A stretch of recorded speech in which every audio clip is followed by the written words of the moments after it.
तो बच्चों, आप सभी का हमारे YouTube चैनल आइडियल देव क्लासेस में स्वागत है। बच्चों, आज हम आपके लिए 8th ग्रेड अभ्यास पुस्तिका विषय विज्ञान लेके आए हैं, जो कक्षा 8वीं के लिए है। और वर्ष कौन सा है? आपका वर्ष 2024। और आज हम इस वीडियो के माध्यम से आपको अध्याय 1 फसल उत्पादन एवं प्रबंधन से संबंधित प्रश्नों को हल कराएंगे। तो ये जो बुक है आपकी, इस बुक को मध्य प्रदेश राज्य शिक्षा केंद्र भोपाल द्वारा बनाया गया है और सत्र 2024-25 यानी ये आपकी 2024-25 की नई बुक है। इसमें कुछ प्रश्नों में संशोधन किया गया है, जो आपके पिछले वर्ष के प्रश्नों से चेंजेस कर दिया है, इसलिए आपको नई बुक का अध्ययन करना है। तो चलिए देखते हैं 8th ग्रेड अभ्यास पुस्तिका के अंतर्गत अध्याय 1 फसल उत्पादन एवं प्रबंधन। अध्याय कौन सा है आपका? फसल उत्पादन एवं प्रबंधन। तो इससे संबंधित प्रश्नों को देखते हैं। देखिए, ये अध्याय 1 है आपका, फसल उत्पादन एवं प्रबंधन। इसके से संबंधित कुछ संक्षिप्त परिचय दिया है, इसको पढ़ लेते हैं। पाठ के पूर्व की तैयारी है और ये इस अध्याय में लर्निंग आउटकम एलओ 802, 810, 813, 814, 815 में समाहित है। तो चलिए देखते हैं क्या है इसकी पाठ के पूर्व की तैयारी। सभी जीवों को भोजन की आवश्यकता होती है। हरे पौधे अपना भोजन प्रकाश संश्लेषण क्रिया द्वारा बनाते हैं। देखिए, सभी सजीवों जितने जीवित रहते हैं या सजीव रहते हैं, उन्हें किसकी आवश्यकता होती है? भोजन की आवश्यकता होती है। हरे पौधे अपना भोजन प्रकाश संश्लेषण क्रिया द्वारा स्वयं बनाते हैं। प्रकाश संश्लेषण के लिए सूर्य का प्रकाश, पानी एवं हवा आवश्यक है। प्राणी में जंतु अपना भोजन प्रत्यक्ष या परोक्ष रूप से पौधों से प्राप्त करते हैं। कुछ प्राणी सीधे ही पौधों का भक्षण करते हैं, जबकि अन्य उन जंतुओं को अपना आहार बनाते हैं। सभी जीवों को वृद्धि के लिए, शरीर को स्वस्थ एवं गतिशील बनाए रखने के लिए खाद्य पदार्थों की आवश्यकता होती है। भोजन से प्राप्त ऊर्जा का उपयोग विभिन्न जैविक प्रक्रमों जैसे पाचन, श्वसन, उत्सर्जन एवं संपादन में करते हैं। हम अपना भोजन पौधों एवं जंतुओं या दोनों से ही प्राप्त करते हैं। हम सभी को भोजन की आवश्यकता होती है, अतः हम अपने देश के इतने अधिक लोगों को भोजन किस प्रकार उपलब्ध करा सकते हैं। देखिए, इसमें कुछ आपको दिया उपकरण और कृषि में उपयोग आने वाले उपकरण को छाटिए। देखिए, यहाँ पे जो उपकरण दिए, इसमें कृषि में कौन कौन से उपकरण आते हैं, उन्हें छाट के आपको कहाँ पे यहाँ पे लिखना है। तो यहाँ पे ये हल, ट्रैक्टर, कुदाली, शेड्रिल और ताल, ये जो यंत्र हैं, ये काय में काम आते हैं। आपके कृषि में उपयोग आने वाले उपकरणों के नाम हो गए, जो छाट कर आपको बता दिए। यदि और कोई उपकरण आपने देखे हैं तो यहाँ लिख सकते हैं। जैसे आपने कोई उपकरण देखे हैं तो आप क्या कर सकते हैं, यहाँ पे उन्हें लिख सकते हैं। जैसे हंसिया है, कल्टीवेटर, फावड़ा, हल सेप्ट। तो इस प्रकार से आप इसे पूर्ण करेंगे। नेक्स्ट आगे चलिए, आगे क्या दिया हुआ है। आगे दिया है चलो फसल बोए। जो बॉक्स खाली है उनमें निम्नलिखित शब्दों से चयन कर लिखिए। देखिए, हमें फसल बोना है तो हम किस प्रकार से तैयारी करेंगे। सबसे पहले क्या करेंगे वह है, जैसे यहाँ पे बुआई, खाद एवं उर्वरक देना, भंडारण, खरपतवार से सुरक्षा। तो यहाँ पे पहले मिट्टी तैयार करना। जैसे ही हम कृषि कार्य करेंगे या फसल बोएंगे, सबसे पहले हमें क्या करना पड़ेगा? मिट्टी तैयार करना पड़ेगा। मिट्टी तैयार करने के बाद हम क्या करेंगे? जो बीज है उसकी बुआई करेंगे। बुआई करने के बाद हम उसमें क्या करेंगे? खाद एवं उर्वरक देंगे। फिर उसके बाद खाद उर्वरक देने के बाद क्या करेंगे? सिंचाई का कार्य करेंगे। सिंचाई होने के बाद क्या होगा? हमारे जो कृषि वो खेतों में जो खेत है उनमें क्या होगी? या बीज के साथ क्या निकल जाएगा? खरपतवार। तो उससे सिंचाई के बाद हम क्या करेंगे? खरपतवार से सुरक्षा करेंगे। फिर कटाई करेंगे। कटाई करने के बाद जो बीज है हमारा, जो फसल है, उसका क्या करेंगे? भंडारण करेंगे। इस प्रकार से हम इसको सही क्रम से जमा सकते हैं। नेक्स्ट चलिए आगे देखते हैं। आगे क्या दिया है? सही विकल्प के आगे निशान लगाइए। आपको सही विकल्प दिए हैं, इन सही विकल्पों के सामने आपको निशान लगाना है। गेहूँ, चना तथा मटर की फसल उगाने की समय अवधि है। देखिए बच्चों, यहाँ पे आपको गेहूँ, चना और मटर फसल उगाने की सही अवधि क्या है? अक्टूबर से मार्च तक। इसका बी नंबर का ऑप्शन सही होगा। इसके बाद नेक्स्ट प्रश्न है, पहली जल की कमी वाले क्षेत्र में रहती है, वह पानी के लिए किस विधि का उपयोग करे कि जल व्यर्थ ना होकर सीधे पौधों की जड़ों को मिले। देखिए, पहली नाम की एक लड़की है, वह जल की कमी वाले क्षेत्र में रहती है। वह सिंचाई के लिए किस विधि का उपयोग करे कि जल व्यर्थ ना होकर सीधे पौधों की जड़ों को मिले। तो इसका 4 ऑप्शन दिए, छिड़काव, ढेकरी, ड्रिप तंत्र और रहर। तो इसका सही आंसर आ जाएगा सी नंबर, ड्रिप तंत्र। नेक्स्ट क्वेश्चन है। नेक्स्ट क्वेश्चन क्या है आपका? देख सकते हैं यहाँ पे, थोड़ा सा सही कर दे रहे हैं। क्या दिया है? भूजो ने अपने खेत में लगातार उर्वरक का उपयोग किया। कुछ वर्षों पश्चात उसके खेत में फसल की पैदावार कम होने लगी। पहली ने उससे अपने खेत में जैविक खाद का उपयोग करने की सलाह दी। जैविक खाद के बारे में सही कथन है। इससे मिट्टी की जल धारण क्षमता में वृद्धि होती है। इससे मित्र जीवाणु की संख्या में वृद्धि हो जाती है। कथन ए और बी दोनों सही हैं, सिर्फ कथन ए सही है। तो इसका सही आंसर आ जाएगा कथन ए और बी दोनों सही हैं। प्रश्न नंबर 3 कंप्लीट हुआ। इसका नेक्स्ट प्रश्न है आपका प्रश्न नंबर 4। कृषि कार्य में किस यंत्र द्वारा बुआई करने से समय तथा श्रम की बचत होती है? ए नंबर कल्टीवेटर, बी नंबर हल द्वारा, सी नंबर कॉम्बाइन द्वारा और डी नंबर सीड्रिल। तो इसका सही आंसर आ जाएगा आपका डी नंबर सीड्रिल। सीड्रिल पे आप क्या करेंगे, सही का निशान लगा देंगे। नेक्स्ट 5वां प्रश्न। ये देखिए यहाँ पे 3 पात्र हैं, एक मिट्टी प्लस गोबर की खाद एक पात्र में, दूसरे पात्र में मिट्टी प्लस यूरिया है और तीसरे में मिट्टी है। अब यहाँ क्या कह रहा है, उपरोक्त चित्र में गमले ए बी सी में चने के बीज को अंकुरित कर लगाया गया। देखिए जो गमले, 3 गमले ए बी सी, इसमें क्या किया गया, चने के बीज को अंकुरित कर लगाया गया। किस गमले के पौधे का चना अधिक स्वास्थ्यवर्धक होगा? तो यहाँ पे तीनों गमले देखो, तीनों गमलों में एक गमले में क्या है, मिट्टी और गोबर खाद है, जैविक खाद है, दूसरे गमले में मिट्टी और यूरिया है, रासायनिक खाद है, और तीसरे गमले में ओनली मिट्टी है। तो आपको ये बताना है कि जो चने का पौधा कौन, किस गमले के पौधे का चना अधिक स्वास्थ्यवर्धक होगा। तो यहाँ पे आप जो ए नंबर का ऑप्शन है, गमले ए में, गमले बी में, गमले सी में और गमले ए बी सी तीनों में बराबर, तो यहाँ पे इसका सही आंसर आ जाएगा ए नंबर का, गमले ए में, क्योंकि गमले ए में गोबर की खाद है, गोबर की खाद होने से जो चना है वो कैसा होगा, स्वास्थ्यवर्धक होगा। नेक्स्ट क्वेश्चन देखिए, क्वेश्चन नंबर 2। ये आपका क्वेश्चन नंबर 1 था। क्वेश्चन नंबर 2 क्या कह रहा है, दिए गए शब्दों में से चुनकर रिक्त स्थान की पूर्ति कीजिए। शब्द दिए, शब्दों में से चुनकर आपको रिक्त स्थान की पूर्ति करना है। पहला, भूजों द्वारा अपने असमतल खेत में सिंचाई के लिए खालिस्तान उपयोग किया जाता है। तो इसका सही आंसर आ जाएगा छिड़काव तंत्र। ये आपका ये वाला छिड़काव तंत्र आ जाएगा। नेक्स्ट प्रश्न है, पहली समुद्र तटीय क्षेत्र में रहती है, उसके परिवार के सभी सदस्य खालिस्तान का मुख्य आहार के रूप में उपयोग करते हैं। तो इसका सही आंसर आ जाएगा मछली। तो आप सेकंड नंबर खालिस्तान का डाल देंगे, क्या लिख देंगे, मछली। नेक्स्ट है, खाद से मिट्टी को खालिस्तान प्रचुर मात्रा में प्राप्त होता है। तो आपका सही आंसर आ जाएगा ह्यूमस। क्या आ जाएगा, ह्यूमस। तो यहाँ पे क्या लिख देंगे, ह्यूमस लिख देंगे। नेक्स्ट क्वेश्चन है, भोजों ने अपने खेत में गेहूं की फसल के साथ अन्य अवांछित पौधों को भी उगते हुए देखा। इन अवांछित पौधों को हटाने के लिए भोजों ने खालिस्तान का प्रयोग किया। तो यहाँ पे आ जाएगा आपका खरपतवार नाशी। किसका प्रयोग किया, खरपतवार नाशी। जो अवांछित पौधे होते हैं खेतों में वो क्या कहलाते हैं, खरपतवार। और खरपतवार को नष्ट करने के लिए किसका उपयोग किया हमने, खरपतवार नाशी। नेक्स्ट प्रश्न है, घरों में अनाज के भंडारण में खालिस्तान का उपयोग किया जाता है। तो यहाँ पे खालिस्तान में आ जाएगा नीम की सूखी पत्तियाँ। किसका उपयोग किया जाता है, नीम की सूखी पत्तियाँ। तो इस प्रकार से आपके ये जो खालिस्तान थे, 5 खालिस्तान यहाँ पे क्या कर दिया हमने, आपको कंप्लीट करके बता दिए। ये आपका प्रश्न नंबर 2 कंप्लीट हुआ। नेक्स्ट प्रश्न है प्रश्न नंबर 3। ये कैसे प्रश्न है आपके, अति लघुत्तरीय प्रश्न है। प्रश्न नंबर 3 क्या कह रहा है, भारत देश में फसलों की कटाई के समय कुछ विशेष पर्व मनाए जाते हैं, कोई 2 पर्वों के नाम लिखिए। देखिए भारत देश में क्या होता है, जब फसल की कटाई होती है, कटाई के समय कुछ विशेष पर्व मनाए जाते हैं, उनमें से कोई भी 2 पर्वों के नाम लिखना है। तो देखिए आंसर में, फसलों की कटाई के समय कुछ विशेष पर्व मनाए जाते हैं जो निम्न है, पोंगल, बैसाखी, होली, दिवाली एवं हिंदू बिहू आदि। ये क्या हो गए, फसल कटाई के समय मनाए जाने वाले त्यौहार। नेक्स्ट प्रश्न है प्रश्न नंबर 4। निम्नलिखित फसलों में से रबी तथा खरीफ की फसलों को छांटिए। ये फसल दी है, धान, चना, मक्का, सोयाबीन, मटर, मूंगफली। इसमें आपको ये बताना है कि रबी की फसल कौन सी है और खरीफ की फसल कौन सी है। तो देखिए रबी की फसल क्या हो गई, चना, मटर, और खरीफ की फसल धान, मक्का, सोयाबीन, मूंगफली। ये किसकी फसल हो गई, खरीफ की फसल हो गई। तो इस प्रकार से आपका प्रश्न नंबर 5 कंप्लीट होगा। इसके बाद नेक्स्ट प्रश्न है आपका प्रश्न नंबर 6, प्रश्न नंबर 4 कंप्लीट हुआ, ये प्रश्न नंबर 5 आएगा। बाजरे की फसल के लिए गर्म एवं आर्द्र मौसम की आवश्यकता होती है, यह किस प्रकार की फसल है, इसके उगाने के लिए प्रयुक्त महीने कौन से हो सकते हैं। तो उत्तर देखिए, बाजरा खरीफ प्रकार की फसल है। बाजरा कैसी फसल है, खरीफ की फसल है। वह इसको उगाने के लिए उपयुक्त महीने मई जून हो सकते हैं। उपयुक्त महीने पूछा था तो कौन से होंगे, मई जून होंगे। तो इस प्रकार से आपका प्रश्न नंबर 5 कंप्लीट होता है। नेक्स्ट प्रश्न है आपका प्रश्न नंबर 6। क्या कह रहा है, निम्न वाक्यों को सही क्रम में इस प्रकार लगाइए कि गेहूं की फसल उगाने को का रेखा चित्र तैयार हो जाए। तो देखिए सही इसका क्या होगा क्रम, पहले हम क्या करेंगे, मिट्टी तैयार करना, फिर बुआई करेंगे, फिर खाद उर्वरक दोनों, फिर तीसरा सिंचाई, चौथा खरपतवार से सुरक्षा, 5वां आ जाएगा कटाई, उसके बाद गेहूं का भंडारण। तो इसका सही क्रम इस प्रकार से आप जमा सकते हैं। सबसे पहले मिट्टी तैयार करना है, 7वें नंबर का आ जाएगा, फिर उसके बाद 6वां नंबर बुआई, फिर 5वां नंबर खाद उर्वरक दोनों, फिर उसके बाद जो आपका चौथे नंबर पे कोर्स आएगा, तीसरे नंबर का सिंचाई, फिर खरपतवार से सुरक्षा, कटाई, गेहूं का भंडारण। ये सही क्रम आपको हमने लगा के बता दी है। इस प्रकार आपका प्रश्न नंबर 6 कंप्लीट होता है। इसके बाद नेक्स्ट प्रश्न है आपका प्रश्न नंबर 7। एक किसान अपनी भरपूर व अच्छी फसल काटने के बाद उसे भंडार से पूर्व सुखाना भूल गया, उससे किन समस्याओं का सामना करना पड़ सकता है।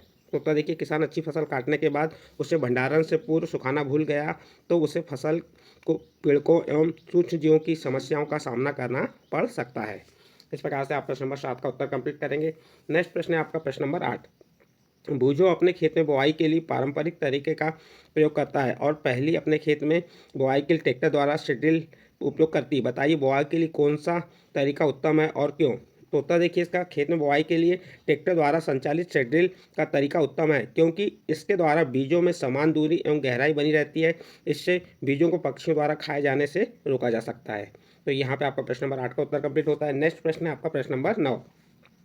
क्या कह रहा है इसमें, चित्रों को पहचानिए। ये चित्र सिंचाई की किस पद्धति से संबंधित है। चित्रों को नामांकित कीजिए। इसमें से कौन सा चित्र जल की कमी वाले क्षेत्रों के लिए वरदान है। देखिए ये जो चित्र दिए, चित्रों को पहचानना है और चित्रों को नामांकित करना है, उन चित्रों के नाम लिखना है। तो ये चित्र किसका है, मोट का है। ये किसका है, रहट का है। ये छिड़काव तंत्र है और ये ड्रिप तंत्र है। तो ये हमने क्या बता दिया आपको, उन चित्रों को देख के उनके नाम बता दिए, नामांकित कर दिए। अब इसमें कहा है आपको कौन सा चित्र जल की कमी वाले क्षेत्रों के लिए वरदान है, तो आप उत्तर बता देंगे। इसमें से ड्रिप तंत्र का चित्र, ये जो ड्रिप तंत्र का चित्र है, ये चित्र जल की कमी वाले क्षेत्रों के लिए वरदान है क्योंकि इस विधि में जल बूंद बूंद करके सीधे पौधों की जड़ों में गिरता है। तो ये आपका प्रश्न नंबर 9 कंप्लीट हुआ। इसके बाद नेक्स्ट प्रश्न है आपका प्रश्न नंबर 10। प्रश्न नंबर 10 क्या कह रहा है, कभी कभी खेत में फसल के साथ कुछ अन्य अवांछित पौधे भी उग जाते हैं, तो आप उन्हें कैसे हटाएंगे और क्यों हटाएंगे। देखिए खेत में फसल के साथ कुछ अन्य अवांछित पौधे भी उग जाते हैं, उन्हें निराई करके हटाएंगे क्योंकि अवांछित पौधे जल, पोषक, जगह और प्रकाश से स्पर्धा कर फसल की वृद्धि पर प्रभाव डालते हैं। इस प्रकार से आपका प्रश्न नंबर 10 कंप्लीट हुआ। नेक्स्ट प्रश्न है आपका प्रश्न नंबर 11। एक बर्तन में स्वस्थ और कमजोर बीज रखें। एक बर्तन क्या करें, स्वस्थ और कमजोर बीज रखें। हम इसमें से स्वस्थ और कमजोर बीजों को कैसे पृथक करेंगे। तो देखिए एक बर्तन में हमने क्या किए, स्वस्थ और कमजोर, स्वस्थ, यहाँ पे थ आएगा, आपको इसको थ कर देंगे, यहाँ पे क्या कर देंगे, इसको थ, स्वस्थ और कमजोर बीज रखें। हम इसमें से स्वस्थ और कमजोर बीजों को पृथक करने के लिए एक बर्तन में पानी लेंगे, उसके बाद उसमें बीज डालेंगे। स्वस्थ बीज नीचे बैठ जाएगा एवं कमजोर बीज क्या होगा, ऊपर तैरने लगेगा। इस प्रकार से हम स्वस्थ और कमजोर बीजों को पृथक कर सकते हैं। नेक्स्ट प्रश्न है आपका प्रश्न नंबर 12। प्रश्न नंबर 12 क्या कह रहा है, आपको खेती के लिए एक सूखा भूखंड दिया गया, बीजों को बोने से पूर्व आप क्या क्या तैयारी करेंगे और क्यों। देखिए हमको खेती करना है तो हमको क्या किया, सबसे पहले सूखा भूखंड दिया गया, तो बीजों को बोने से पूर्व हम सबसे पहले मिट्टी को पलटना, जो सूखा भूखंड है उसकी मिट्टी क्या करेंगे, पलटना और उसे पोला करेंगे। क्या करेंगे, पोला करेंगे, क्योंकि इसे उलटने और पलटने और पोला करने से पोषक पदार्थ ऊपर आ जाते हैं और पौधे इन पोषक पदार्थों का उपयोग कर सकते हैं। अतः मिट्टी को उलटना, पलटना और पोला करना फसल उगाने के लिए एक अत्यंत महत्वपूर्ण है। फिर हम खाद, बीज, अच्छी बीजों का उपयोग करेंगे, अच्छी खाद का उपयोग करेंगे, जैविक खाद का उपयोग करेंगे, जिससे हमें क्या हो जाएगी, फसल अच्छी प्राप्त होगी। प्रश्न नंबर 12 का उत्तर कंप्लीट हुआ। नेक्स्ट प्रश्न है आपका दीर्घोत्तरी प्रश्न है, प्रश्न नंबर 13। बूझो तथा पहली अपने खेत में खड़ी फसलों को देखकर बातचीत कर रहे हैं। देखिए यहाँ पे बूझो और पहली है, ये अपने खेत में खड़ी फसलों को देखकर बातचीत कर रहे हैं। बूझो क्या कह रही है, किससे कह रही, पहली से। पहली, तुम्हारे खेत में गेहूं की फसल बहुत अच्छी आई है, पौधे बहुत तेजी से वृद्धि कर रहे हैं। तो पहली क्या कहती है, हाँ मैंने फसलों में इस बार उर्वरक अत्यधिक मात्रा में डाला है, तुम बताओ। बूझो, हाँ मैं अपने खेत में गोबर की खाद तथा वर्मी कंपोस्ट का छिड़काव कर रहा हूँ। तो पहली, उर्वरक में पादप पोषक तत्व जैसे कि नाइट्रोजन, फास्फोरस, पोटेशियम प्रचुरता में पाए जाते हैं, लेकिन उर्वरक से मिट्टी का गठन खराब हो जाता है। देखिए वो क्या कह रही है, उर्वरक में पादप पोषक तत्व कौन कौन से पाए जाते हैं, नाइट्रोजन, फास्फोरस, पोटेशियम पाए जाते हैं, लेकिन उससे मिट्टी का गठन खराब हो जाता है। पहली, बूझो तुम्हारे द्वारा बनाई गई जैविक खाद से पौधों की वृद्धि धीमी अवश्य होगी, लेकिन तुम्हारे खेत की मिट्टी को ह्यूमस अधिक प्राप्त होगी और तुम्हारी फसल अधिक गुणवत्ता वाली और स्वास्थ्य के लिए लाभकारी होगी। इस प्रकार से ये बूझो और पहली के बीच में बातचीत चली, इससे संबंधित कुछ प्रश्न उनको उत्तर देना है। उपरोक्त बातचीत के आधार पर प्रश्न को उत्तर दें। पहला, उर्वरक में कौन से पादप पोषक तत्व प्रचुरता पाए जाते हैं। आप उत्तर बता देंगे, उर्वरक में नाइट्रोजन, फास्फोरस तथा पोटेशियम तत्व प्रचुरता में पाए जाते हैं। दूसरा प्रश्न, मिट्टी को ह्यूमस कौन प्रदान करता है। तो आप उत्तर बता देंगे, मिट्टी को ह्यूमस सूक्ष्म जीव प्रदान करते हैं। अगला प्रश्न है, जैविक खाद से क्या लाभ है। तो उत्तर बता देंगे, जैविक खाद से मिट्टी को ह्यूमस अधिक प्राप्त होते हैं एवं फसल में अधिक गुणवत्ता होती है, जो स्वास्थ्य के लिए लाभदायक है। इस प्रकार 3 प्रश्न कंप्लीट हुए। इसी का चौथा प्रश्न क्या था, उर्वरक तथा खाद में से फसलों तथा मिट्टी के लिए क्या अच्छा है और क्यों। उत्तर देखिए, उर्वरक तथा खाद में से फसलों तथा मिट्टी के लिए खाद अच्छा है क्योंकि इससे फसल अधिक गुणवत्ता वाली प्राप्त होती है। इसी का 5वां प्रश्न देखिए क्या है, उर्वरक के 2 उदाहरण बताइए। तो उर्वरक के 2 उदाहरण क्या होगा, यूरिया और पोटाश। इस प्रकार से आपका प्रश्न नंबर 13 कंप्लीट होता है। इसके बाद नेक्स्ट प्रश्न है प्रश्न नंबर 14। अनुकूल जलवायु परिस्थितियाँ, उचित खाद व उर्वरक के उपयोग के बाद भी किसान को फसल की अच्छी उपज प्राप्त नहीं हुई, इसके संभावित कारण क्या हो सकते हैं? देखिए क्या होता है, एक किसान है, उसको अनुकूल जलवायु प्राप्त होती है, परिस्थितियाँ प्राप्त होती है, उचित खाद का उपयोग कर रहा है, उर्वरक का उपयोग कर रहा है, लेकिन किसान को फसल अच्छी उपज प्राप्त नहीं हुई। इसका संभावित कारण क्या हो सकते हैं? तो आप संभावित कारण बता सकते हैं कि किसान द्वारा अच्छी गुणवत्ता वाला बीज नहीं बोए गए, यानी किसान ने अच्छी गुणवत्ता वाला बीज नहीं बोया होगा। दूसरा, किसान द्वारा खाद एवं उर्वरकों का सही प्रकार से उपयोग नहीं किया गया। तीसरा, खरपतवार की मात्रा अधिक होने के कारण भी हो सकता है कि उससे फसल अच्छी नहीं हुई हो। फसल, यहाँ पे ये थोड़ा सा रॉन्ग हो गया है, आपको इसको फसल करना है। फसल कैसी हो सकती है? फसल रोगग्रस्त हो सकती है, सूखाग्रस्त हो सकती है, बाढ़ग्रस्त भी हो सकता है कि उस वर्ष देखो किसान ने की जलवायु तो अच्छी थी, उचित खाद भी दिया और उर्वरक भी दिया, लेकिन फसल को क्या बीमारी लग गई, रोग लग गया, तो उन्हें कीटनाशक का उपयोग नहीं किया होगा, या पानी नहीं, अच्छी मात्रा में वर्षा नहीं हुई हो, या अधिक वर्षा हो गई हो। तो इस प्रकार से ये आप संभावित कारण अपने आधार पर भी यहाँ पे बता सकते हैं कौन कौन से संभावित कारण होंगे। आपका प्रश्न नंबर 14 कंप्लीट हुआ। इसके बाद नेक्स्ट प्रश्न है प्रश्न नंबर 15। एक किसान द्वारा फसल बोने के लिए ऐसे खेत को चुना गया जहाँ कई वर्षों से मिट्टी भी जीव जंतु व पेड़ पौधों की पूर्णतः अनुपस्थिति रही। देखिए, एक किसान द्वारा फसल बोने के लिए ऐसे खेत को चुना गया जहाँ कई वर्षों से किसी भी जीव जंतु व पेड़ पौधों की पूर्णतः अनुपस्थिति रही। खेती करने के लिए किसान द्वारा मिट्टी को जोता गया, मौसम भी अनुकूल था, परंतु फिर भी अपेक्षित परिणाम प्राप्त नहीं हुए। तो इसके कुछ प्रश्न के उत्तर देना। जैसे नंबर प्रश्न क्या है, इसके क्या संभावित कारण रहे? तो आप बता सकते हैं किसान द्वारा गुणवत्ता युक्त बीज, खाद एवं उर्वरक, उचित सिंचाई, दवाई का प्रयोग नहीं किया गया होगा, इसलिए किसान को अपेक्षित परिणाम प्राप्त नहीं हुए। फिर 12 नंबर का प्रश्न, यदि आप उसकी जगह होते तो अपेक्षित परिणाम के लिए क्या प्रयास करते? तो आप उत्तर बताएंगे, यदि मैं उसकी जगह होता तो गुणवत्ता युक्त बीज का उपयोग करता एवं आवश्यकता अनुसार खाद एवं उर्वरक का प्रयोग करता, समय समय पर दवाई, सिंचाई, निराई और कटाई का कार्य पूर्ण करता, जिससे मुझे अपेक्षित परिणाम प्राप्त हो सके। ये आप इन प्रश्नों के उत्तर आप अपने आधार पर भी लिख सकते हैं। इस प्रकार से आपका प्रश्न नंबर 15 कंप्लीट होता है। इसके बाद आपके प्रोजेक्ट 1 आता है।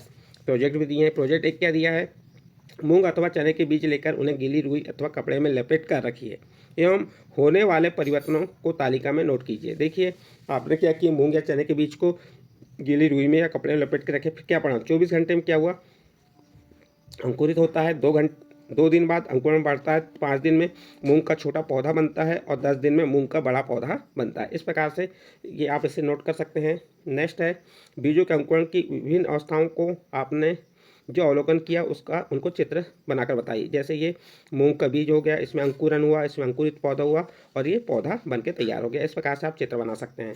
ये 12 नंबर का प्रश्न और प्रोजेक्ट 1 कंप्लीट हुआ। इसके बाद प्रोजेक्ट 2 में दिया है, किसी खेत, पौधशाला अथवा बगीचे का भ्रमण कीजिए तथा विभिन्न जानकारियाँ प्राप्त कीजिए। देखिए आप किसी खेत या पौधशाला में गए अथवा बगीचे का भ्रमण किया और कौन कौन सी जानकारियाँ प्राप्त की। अपने बीज का चयन का महत्व क्या है, तो हमने उन खेतों में बीज के चयन का महत्व अच्छी फसल के लिए होता है। यदि हम बीज का चयन का महत्व समझें तो अच्छे बीज का उपयोग करेंगे तो हमें फसल क्या होगी, अच्छी होगी। दूसरा, सिंचाई की विधियाँ कौन सी हैं, ड्रिप तंत्र और छिड़काव तंत्र। तीसरा क्या है, अधिक शीत, अधिक गर्मी और अधिक वर्षा का पौधा पर प्रभाव। तो देखिए अधिक शीत, अधिक गर्मी और अधिक वर्षा का पौधा खराब हो जाता है। इसके बाद चौथा नंबर, उपयोग में आने वाले उर्वरक एवं खाद। तो यूरिया, पोटास, NPK उर्वरक एवं गोबर खाद का प्रयोग। फिर व्यावसायिक उपयोग आय के प्रमुख स्रोत हैं। तो इस प्रकार से प्रोजेक्ट 2 का अ नंबर का प्रश्न का उत्तर लिख सकते हैं। नेक्स्ट है इसी का ब नंबर का प्रश्न क्या कह रहा है, कृषि में उपयोग में आने वाली कुछ मशीनों के चित्र एकत्र कीजिए तथा इन्हें अपनी फाइल में लगाकर उनके नाम तथा उपयोग लिखिए। तो पहला हो गया कल्टीवेटर, दूसरा शेड्रिल। फिर दूसरा प्रश्न है, पानी की कमी वाले क्षेत्रों में सिंचाई की किस विधि का प्रयोग होता है। तो आप आंसर बता देंगे, ड्रिप तंत्र और छिड़काव तंत्र विधि। अगला है, कुछ पौधों को खेत में रोपित करने से पूर्व पौधशाला में क्यों उगाया जाता है। तो पौधों को खरपतवार से बचाने के लिए पौधशाला में उगाया जाता है। तो इस प्रकार से प्रोजेक्ट 2 के अब प्रश्न कंप्लीट हुए। अभी यहाँ पे आपका नेक्स्ट चौथा प्रश्न भी दिया हुआ है, फसल के साथ कुछ पौधे प्राकृतिक रूप से उग जाते हैं, ये पौधे फसल के लिए किस प्रकार हानिकारक हैं। देखो प्राकृतिक रूप से उग जाने वाले पौधे फसल की वृद्धि के लिए हानिकारक है। फिर पांचवा प्रश्न इसमें, फसलों के भंडारण की विधियाँ। तो क्या, सुखाना और छानना, ये क्या होगी, भंडारण की विधियाँ। इसके बाद यहाँ पे आपका ये प्रोजेक्ट 2 कंप्लीट हुआ। प्रोजेक्ट 2 के साथ ही आपका अध्याय 1 विज्ञान का जो था फसल एवं उत्पादन से संबंधित प्रश्नों को आपको हल करके बताएं। यदि बच्चों ये आपके प्रश्न थे, इन प्रश्नों के उत्तर आपको जो बताए ये अच्छे लगे हों तो आप हमारे चैनल आइडियल देव क्लासेस को सब्सक्राइब कीजिए, लाइक कीजिए और इस वीडियो को अन्य ग्रुप में शेयर जरूर कीजिए।